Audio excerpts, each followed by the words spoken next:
of dig that song. Kind of getting used to it after all these years. Wonder where the hell it came from. Hey, welcome back to Three Chords and the Truth. Pete Kramer, your host over at Master Control. Christian Dreschel making sure that we, whenever we flub up, he tries to fix it for us. But anyway, we're a local music podcast. We do it kind of every week. We like to bring on local musicians and find out, who they are, what they do, where they came from, what they're up to now, how they got to where they are today. And, I've had so much fun over the last 4 or 5 years doing this stuff, getting to meet some really cool people. And tonight is no exception for that. If you think of it, go to our Facebook page, Three Chords and the Truth.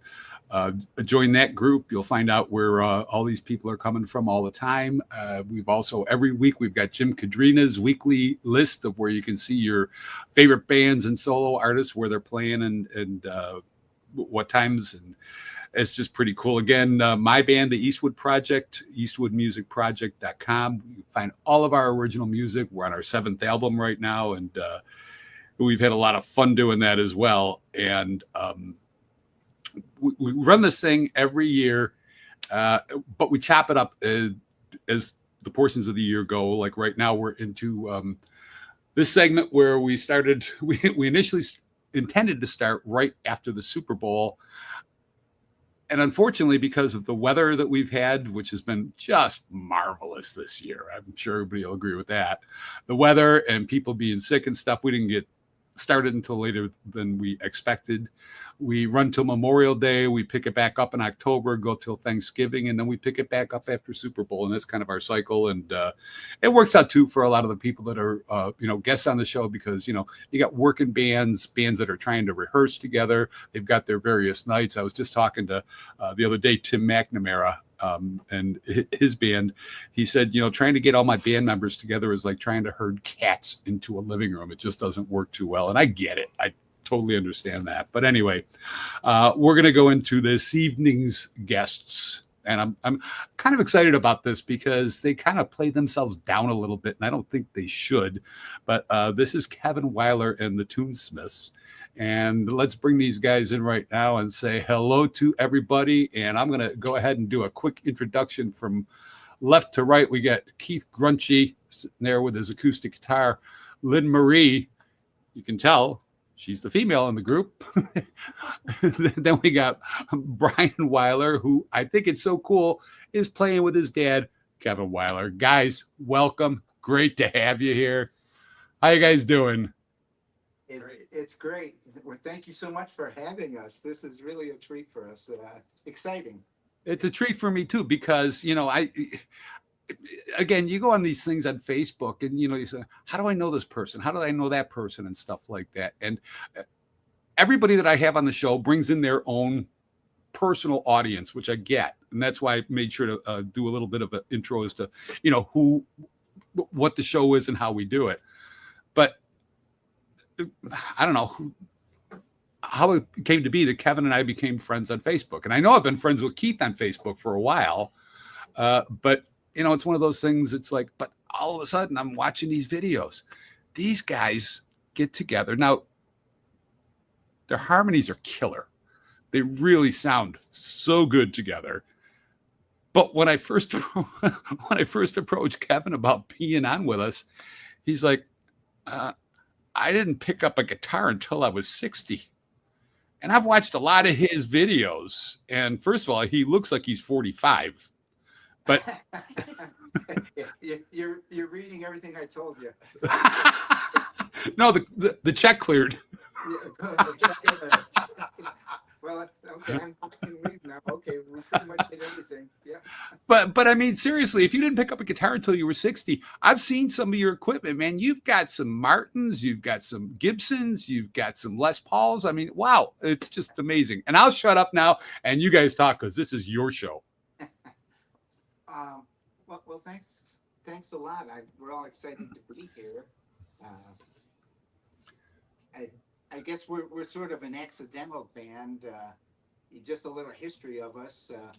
Originally started out, I started playing guitar again after I was 60, and a little while later, my son Bryan did, and we would play, but no one would sing. So we decided finally we were going to go to an open mic, and we went and we played at a few open mics, and absolutely loved it because we were bad, but everyone was so supportive that was there. You were bad. I think I was. Well, yeah, yes, yeah, okay, yeah. We had one song. What's the song we never got through? Remember, We murdered that one. I don't remember what song it was either, but we got halfway through and completely lost our way on the lyrics. And you threw in some just free range, free spirit kind of vocals that kind of trailed off into laughter. You know, it was, yeah, to make it up when it turns bad, and it goes bad often enough. So yeah. Well, anyway, so we were playing some open mics, and Keith, who I know from going to see other country bands, some friends of mine play in country music in the area, and he was out having dinner when we were playing down in Lewiston one day, and he said he could add some bass to some of our songs, and so Keith came over and we added Keith, and then he switched and found out he also plays acoustic guitar. So we said, well, why don't we put a little acoustic group together? And then we were looking for someone that could sing some female vocals, and I knew Lynn through her interest in singing, and Bryan and I one time we made a Facebook video and we got Lynn over to sing with us, and we loved that. So that's how we kind of came to be. And when I heard Kevin the first time, having come from rock country and playing guitar since I was a kid, watching the Beatles and my jammies on Ed Sullivan, get to my age there. But I tuned into how music touches your heart and how it's a special place in your mind for this. And when I first heard Kevin, I said, geez, we could add some harmonies there. We could add some multi-instruments. And create something that not only we enjoy, but folks that listen to us would probably enjoy as well. Yeah. Myself, I'm done with the late night bar scenes and the beers and the brawls. I'm in making good sounds for people that appreciate it. I think if there's more singles and duos and trios out there now for early evening kind of activities, I want to speak to somebody's heart. I want you to hear what I hear. And I have found that once you do that, you probably chime in here, once you tap into that, there's an incredible sense of communication.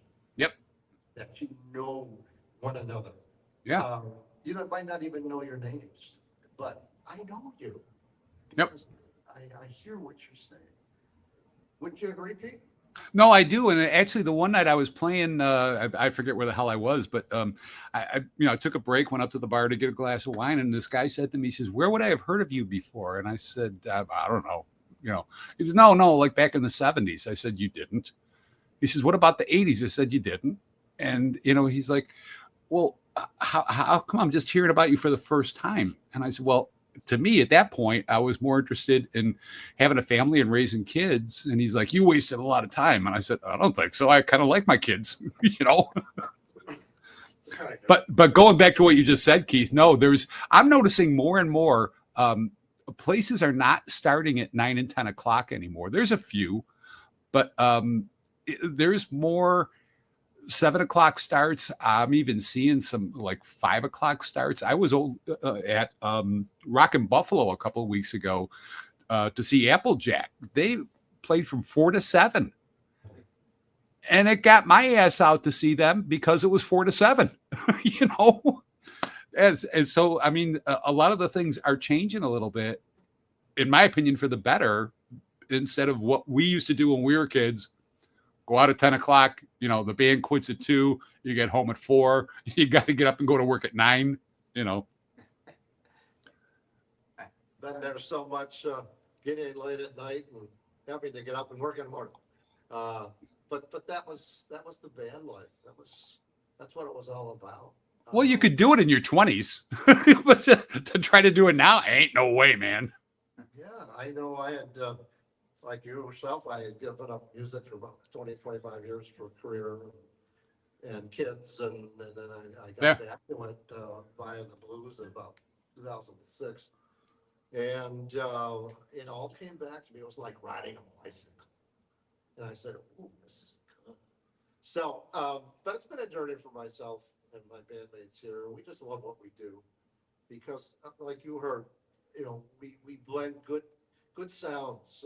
We bring our voices together in artful ways. We do a lot of double instrumentations. Play the bass, guitars, bought myself a little drum pad.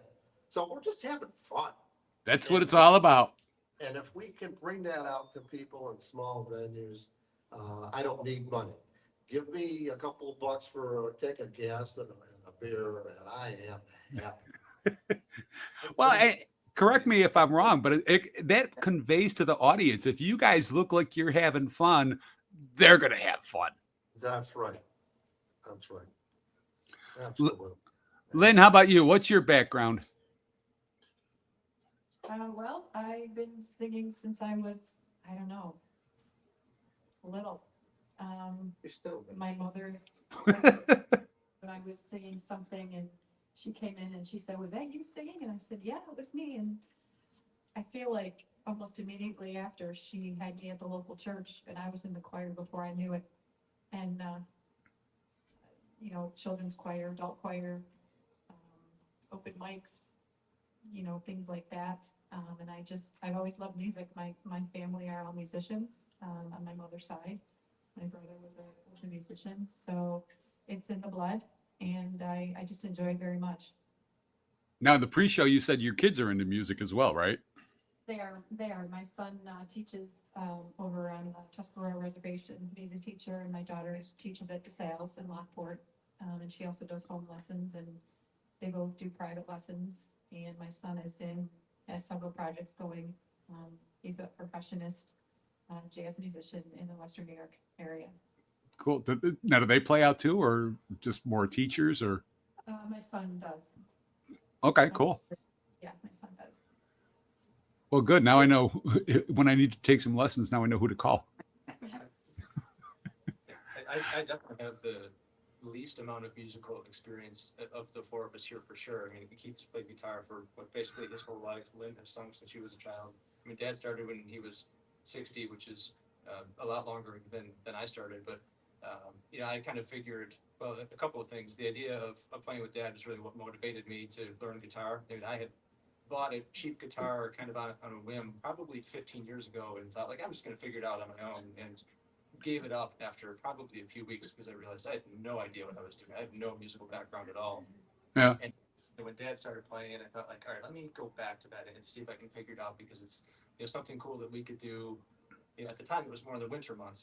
We golf in the summer. In the winter, let's have something we can get together and do. And then, really loved it and started to learn a lot from him. And I've taken, I think, 6, I'll say, formal guitar lessons in my life, and the rest is mainly stuff that I learned from him or from YouTube or something like that. So That's wild.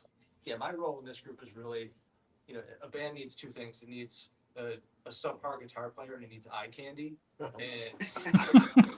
Dad had the eye candy taken care of.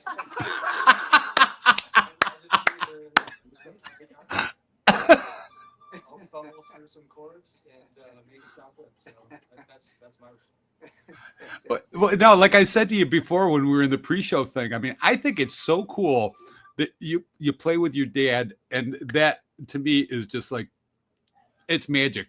As a dad, I've got 4 daughters. One is a really good singer, but she refuses to sing. My brother is a really good singer. He refuses to sing. And, I'm envious of this relationship that you've got. But so what do you guys do together? Do you go like as a 4-piece? Because if I remember correctly, if Kevin told me yesterday that, Bryan, you live in Springville. Is that right? I live out that way. Yeah, it's about an hour drive for me to get here, so yeah. Yeah, because you're in Niagara Falls right now, right? Yeah, that's right. Yeah. Okay. So how do you do gigs? Do you ever consider doing a Facebook Live thing?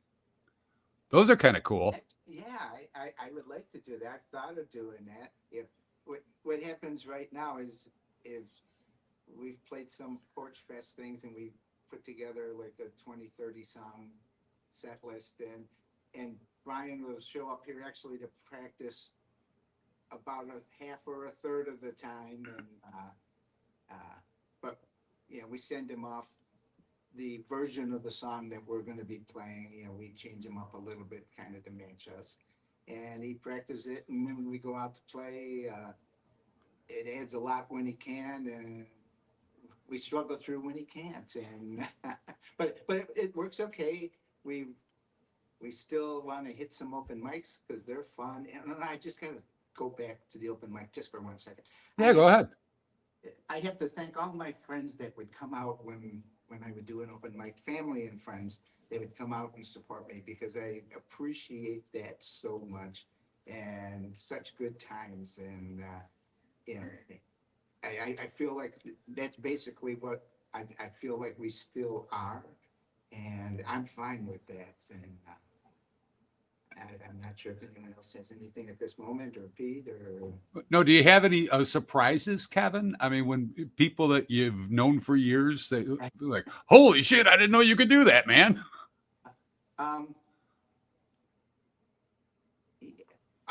I've been surprised. I guess I may have mentioned that they snuck my guitar to Chautauqua Institute the one time, and I got on the stage and played with Winona Judd, who my one daughter is her road manager and Oh, that's pretty cool. personal assistant. Yeah, so I did get to go up and play with her. They snuck it there, because otherwise I would have never shown up.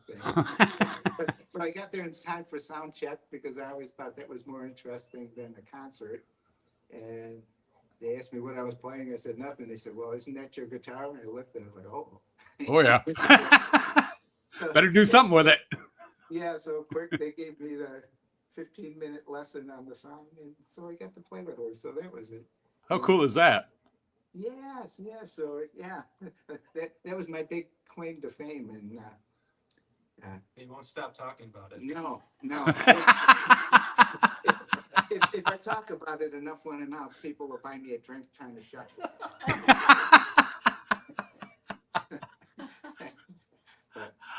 I'm going to go back to Keith for a minute because it sounds like you're a multi-instrumentalist. Am I correct in that? Relatively new for me. I mean, my instrument of my life was bass, and I've done that since the 70s. I was in some top bands in Central New York. I did some work over in Europe when I was with the military, and came back into music via the blues of all things. Wow. Did some rock and roll. I was in a group called White Right 2009. We made the best rock group, and played a lot of country. Marshall Dillon was my big band. Did a lot of subbing with 90 West and some of the other folks up here. But you talk about surprises. For me, surprises come when we play and someone I don't know comes up to me, or I happen to get into their eye glance, and they might say, "Gee, that was a good song." And immediately you know this person. Yeah. They know you. Yeah. You don't have to stumble a conversation. It's there. That's the communication with art that I was talking about. That's so cool. Yeah. And Lynn, how's it feel to be the only female in a group with these guys? Because I'll tell you what, your vocals stand out. I can definitely hear the harmonies when I listen to you guys sing. It's just, it's great. It really is. I don't know. I just feel blessed to be part of this, and I just enjoy it very much. They're all great musicians, and we work well together. We communicate really well together. We're not afraid to speak up if something isn't right or if something is a little off. And I think that's important in any band, that you have to, say, hey, that didn't sound right, or could we do this, or could we do that? Yeah, synergy is a big thing. Yeah. Lynn gives us a look like it's Columbo, like Yeah. Now, what are you thinking, Lynn? Same with you, I can tell immediately on your face, okay, what's going on? I can just see your face is saying something completely different than what you're actually saying. So, yeah, so we kind of know that communication just now by facial expressions, or almost sometimes know what the other person's going to say. Yeah. I think that's when we're talking musically. Well, and the whole thing I get about you guys, quite frankly, is, and maybe this is just me, but I get the humility between all of you. It's like nobody's got any ego.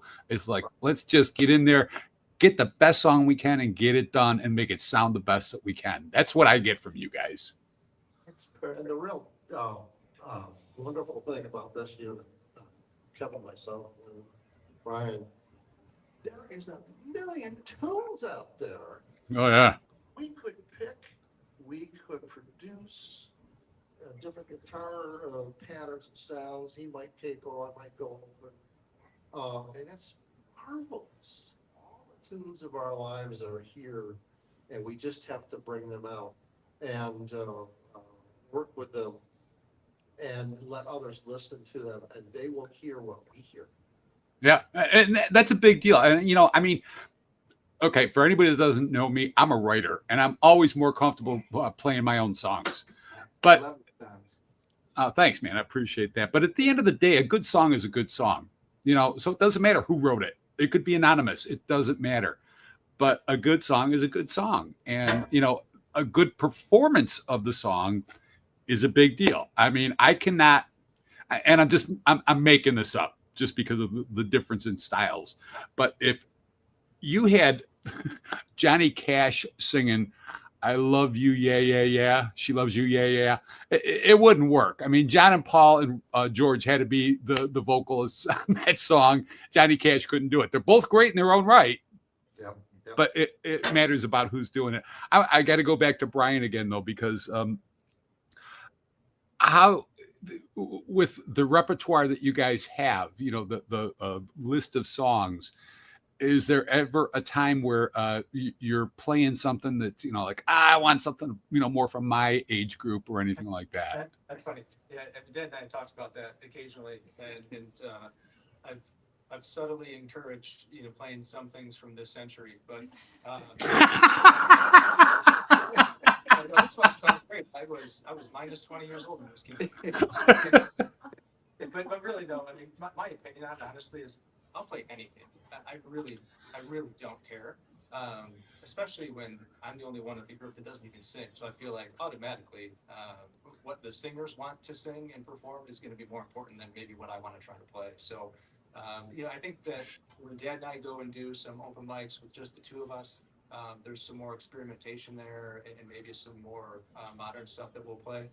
Yeah. And possibly the four of us can start doing some of that sort of stuff too. But for me, it's really not that important. I didn't know that you don't sing. I bragged to him when we added one by the Foo Fighters, and he said, "Oh, great, you're only 25 years behind now." I looked it up. I was like, "Oh, yeah, okay." Yeah, that was 1994. Yeah. We're good, man. So at least I remember when that one came out. Yes. Well, I'll tell you what, man. There's a lot of people, younger people.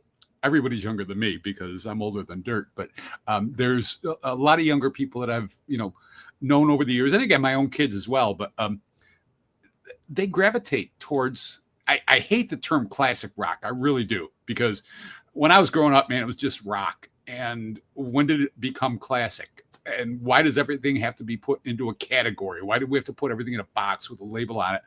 But so many people that are in their, I'm going to say in their 30s, that are like, when the hell did music start to suck? Because it used to be so good. And they gravitate towards that. Now, I'm not going to say that they don't go to a wedding and get out there and, that electronic crap. They all dance to it. I don't. It hurts my ears, makes my ears bleed. But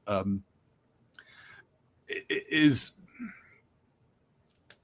is there a genre that you guys consider yourself as, or I mean, and somebody mentioned country before. I've listened to a lot of your stuff. I never heard country. I heard indie. I heard folk. I heard a whole bunch of different things. I never really. I'm talking too much. Why don't you guys talk? I think we're eclectic. I mean, we go from Beatles to country tunes to soft tunes that Lynn's really good at. And whatever touches our heart. And we play it, produce it, and bring it out to folks, and it touches their heart as well. All genres. Well, that's kind of cool. Well, Started, I played more country. In fact, I played probably strictly country, and then I thought, well, I wanted to play some other stuff too. But I think I was better at. I could play the country. I couldn't sing the country. Didn't work with my voice most of the time. So Yeah, lots of country has tags and grabs that grab your heart and Yeah. talk about your life. And these are the songs that we pick here that someone else could relate to, or the listeners can relate to. And when we've touched their heart, it's a magical feeling. yeah, I agree. Well, I'll tell you what, y'all got your guitars out and stuff like that. Would you be kind enough to grace us with a tune? Sure. yeah, sure. Want to introduce it, or do you want to just? Well, yeah. This song is one we usually play at the very end, and it gets good response. I'm not sure how well it's going to translate, coming from my living room to the iPhone to someone else's phone. But then in that case, when we do post somewhere that we're going to play somewhere, then you'll have to come out and see if we can do it better. Yeah. So. Absolutely. But this is by some 3 guys out of Atlanta that we know called the High Beans, and they play also with a band called Run Katie Run. They're coming back here soon, and we're covering one of their early songs. So, you all set there, guys? Yeah. Someday I'll begin again. Someday I'll be strong. Someday I'll belong.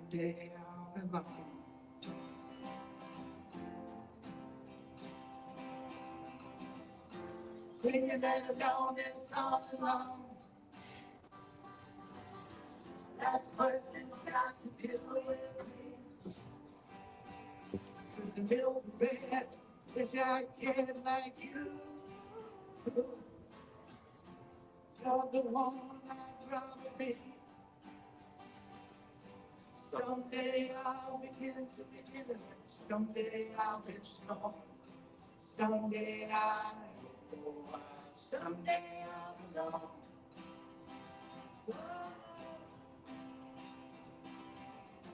Feel like I've known this every day. Didn't take a chance and now I feel it. To give yourself love long overdue. We may need to hear you say, someday I'll begin to begin again. Someday I'll be strong. Someday someday I'll belong. I got all my friends till the death. Somebody will take you away. Someday I'll belong.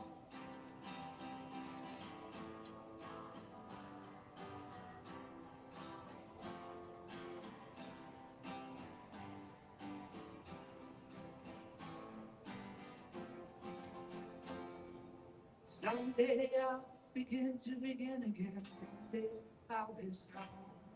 Someday I'll belong. And I'll hold you close, ready to rush It's slowly turn the rest of us. Someday I'll belong. Ooh, someday I'll belong. Someday I'll begin again. Someday I'll be strong. Someday I'll belong. I gotta hold my breath, scared to death, and somebody will take you away. Someday I'll belong. Someday I'll begin to begin again. Someday I'll be strong. Someday I'll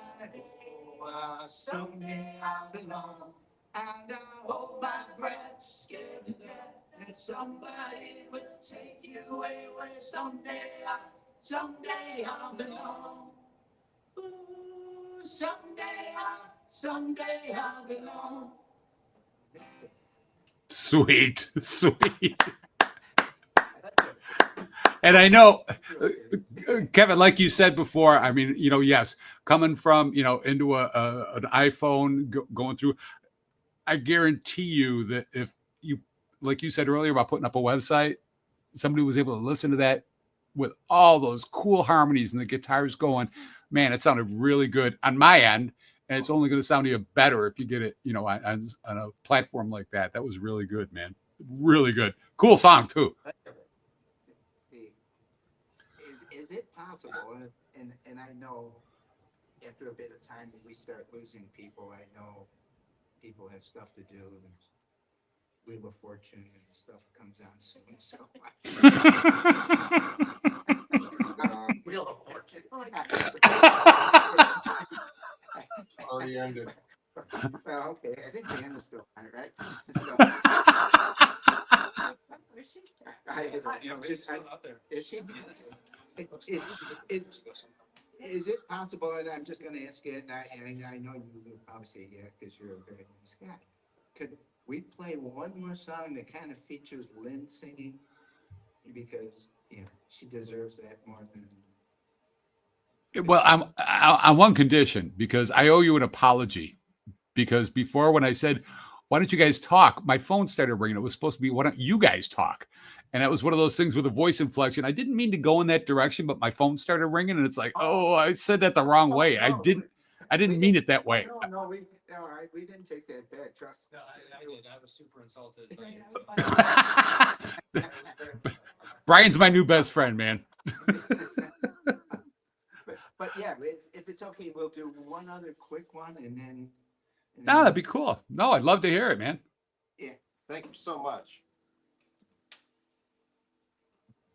Okay, this is one for Lynn that she requested we do. And we're gonna Go, Lynn. Want to hear it.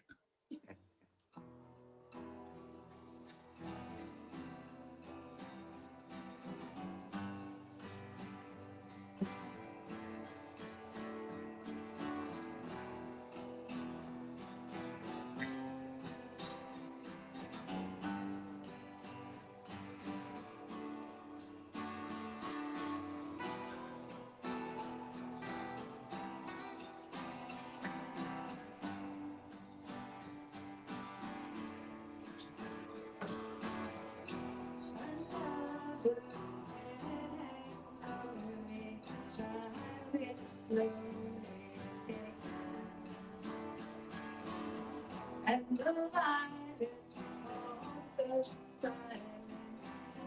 Are we mistaken? But you see, it's not me, it's not my melody. In your head, in your head, in my head. With their texts and their wrongs and their wrongs and their guns. In your head, in your head, in your head. In your head, in your head. Zombie, zombie, zombie. What's in your head? In your head. Zombie, zombie, zombie.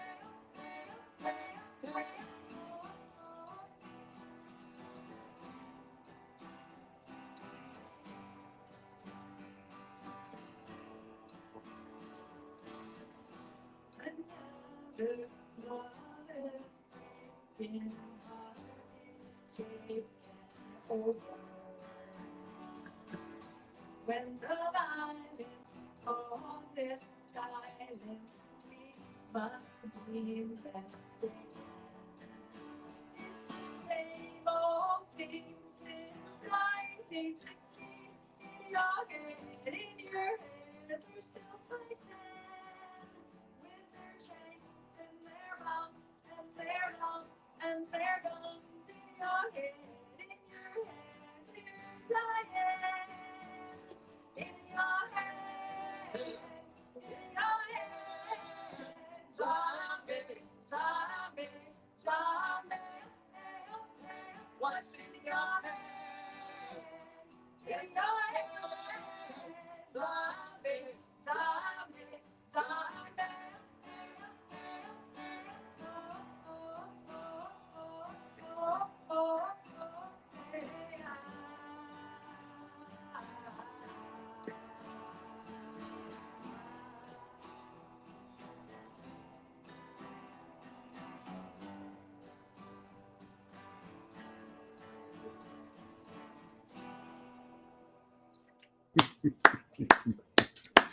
The Tunesmiths, folks, man, these guys sound so good. And again, this is only what you're hearing coming through an iPhone or an iPad, whatever it might be. Going through all these different channels and listening to it on a phone or a laptop or something. I've heard so many of their videos and stuff like that. They just really sound great. And Thank you. Lynn, great job. Zombie, I love that song too, by the way.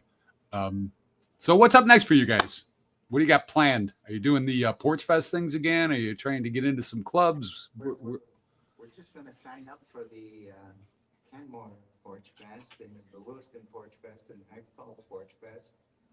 It's some open mics. We played some private picnic thing. We're pretty good for background music at picnics and events. Yeah, I think we could do baptisms too.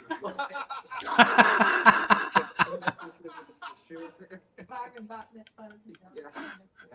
Sweet. But we really haven't tried to put ourselves out much, and then when you contacted me, it was like, well, okay, let's say hi. I enjoy your other show, so. I'll tell you what, man. And this goes for all four of you because Kevin, you said to me that you didn't think that you guys were very well known, and that might be. I don't care.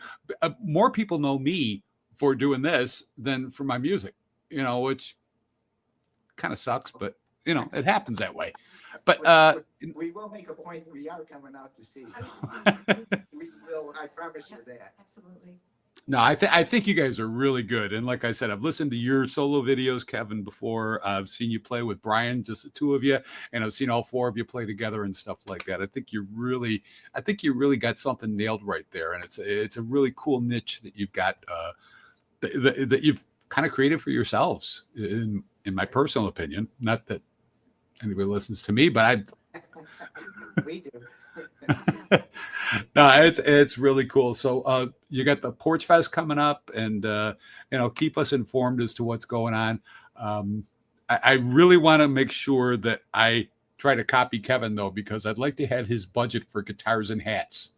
Because I haven't. I was going to change every 10 minutes the cowboy hats. I like guitars, but yeah, I like the white cowboy hat, Kevin. I really do. That looks really cool, man. And that Martin that you're playing, that sounds really good. Yeah, this is my G41. This is my brag, and I do have a Gibson Dove, so that's. I've seen the Gibson, yeah. Yeah. And what are you playing, Keith? Is that a Taylor? I actually don't know. This is one of Kevin's. Oh. Taylor 816 CE. Okay, yeah. But, Yeah, my buddy Alex plays one of those, and it looked like a Taylor. It's kind of hard because the screen is a little bit away from me. Bryan, what are you playing over there?